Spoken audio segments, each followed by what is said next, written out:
Assalamualaikum warahmatullahi wabarakatuh. Pada tugasan kali ini, kumpulan kami akan membentangkan mengenai penghasilan hot coffee murabba. Baiklah, ahli kumpulan ini terdiri daripada saya, Hajar Fatni binti Muhammad Rudaini, dan saudari Nur Iziani binti Ruzi dan saudara Muhammad Rizwan bin Zuraidi. Assalamualaikum warahmatullahi wabarakatuh. Nama saya Muhammad Rizwan bin Zuraidi. Jadi pada hari ini kita akan belajar tentang hot coffee murabba. Jadi hot coffee murabba ni merupakan salah satu bentuk seni tulisan kaligrafi Islam yang berasal dari kota Kufah, Iraq. Dan ianya merupakan antara gaya penulisan Arab yang paling awal dalam sejarah peradaban Islam. Dalam konteks seni kontemporari, coffee murabba kini semakin mendapat tempat dalam karya seni moden di Malaysia. Hal ini dapat dilihat seperti dalam hasil seni yang menggabungkan elemen kaligrafi ini dengan pendekatan moden sekaligus menunjukkan nilai estetika dalam simboliknya dalam seni visual. Abdul Rahim 2022 seperti gambar di atas. Okey.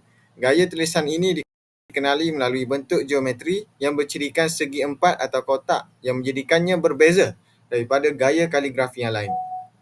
Seni ini banyak diaplikasikan dalam hiasan seni bina seperti pada dinding masjid dan batu nisan serta digunakan dalam penulisan Al-Quran sebelum munculnya hot nasah. Hot coffee murabba turut sering dimanfaatkan untuk tujuan hiasan termasuk rekaan logo dan seni moden kerana keindahan serta kesederhanaan reka bentuknya yang berasaskan garis lurus dan sudut yang tajam. Baiklah, kumpulan kami memilih kata-kata hikmah utamakan adab sebelum ilmu. Ungkapan utamakan adab sebelum ilmu ini dipetik daripada buku Adab Sebelum Ilmu dan Akhlak karya M. Nur Khalis Al-Amin yang menekankan pentingnya pembentukan akhlak dan adab sebagai asas dalam proses menuntut ilmu. Dalam Islam, adab dianggap sebagai elemen utama yang mendasari keberkatan ilmu. Hal ini kerana tanpa adab, ilmu yang diperolehi tidak dapat memberikan manfaat sama ada kepada individu maupun masyarakat. Dalam konteks pendidikan, adab menjadi landasan untuk memahami ilmu dengan lebih mendalam. Menurut kajian Ahmad et al. 2022, adab yang mulia membantu individu untuk menerima ilmu dengan hati yang terbuka dan menjadikan fikiran jernih sehingga proses pembelajaran menjadi lebih efektif. Perkara ini dapat difahami dengan mendalam melalui nasihat para ulama terdahulu yang menekankan pentingnya adab sebelum ilmu. Seperti yang dinyatakan oleh Iman Malik, iaitu pelajarilah adab sebelum mempelajari ilmu. Hal ini menunjukkan bahawa adab bukan sahaja penting dalam kehidupan seharian tetapi juga menjadi kunci kepada kejayaan dalam menuntut ilmu.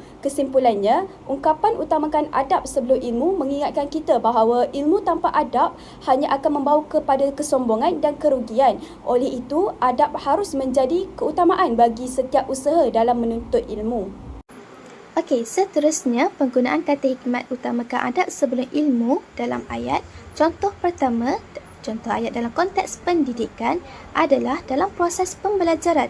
Guru sering mengingatkan murid agar mengutamakan adab sebelum ilmu kerana sikap, hormat dan tata tusila yang baik akan melahirkan pelajar yang bukan sahaja cemerlang dari segi akademik, malah berakhlak mulia. Contoh kedua, contoh ayat dalam konteks nasihat adalah sebelum menuntut ilmu di mana-mana institusi, kita perlu diingatkan bahawa adab adalah asas kepada keberkatan ilmu. Justru, utamakan adab sebelum ilmu agar ilmu yang diperoleh membawa manfaat dan tidak menjadi sia-sia. Maka ini merupakan contoh penggunaan kata hikmah utamakan adab sebelum ilmu dalam konteks pendidikan dan nasihat. Seterusnya, ini adalah cara-cara penghasilan hot coffee murabba dan hasil akhirnya.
Seterusnya kesimpulan. Kesimpulannya, penghasilan karya seni khat kopi murabba yang berdasarkan kata hikmat utamakan adab sebelum ilmu ini bukan sahaja memperlihatkan apresiasi terhadap warisan khat Islam, malah memperkukuhkan penyampaian nilai moral dan pendidikan dalam bentuk yang kreatif dan bermakna.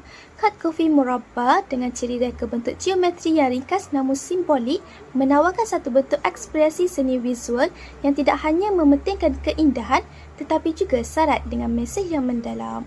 Selain itu, ukapan utamakan adab sebelum ilmu ini membawa maksud bahawa akhlak dan adab merupakan asas penting dalam proses menuntut ilmu, sejajar dengan pandangan tokoh-tokoh ilmuwan Islam yang terdahulu. Penggabungan seni khat ini dengan kata hikmat tersebut menjadikan karya bukan sahaja berfungsi sebagai elemen hiasan tetapi juga sebagai wadah dakwah dan pendidikan rohani.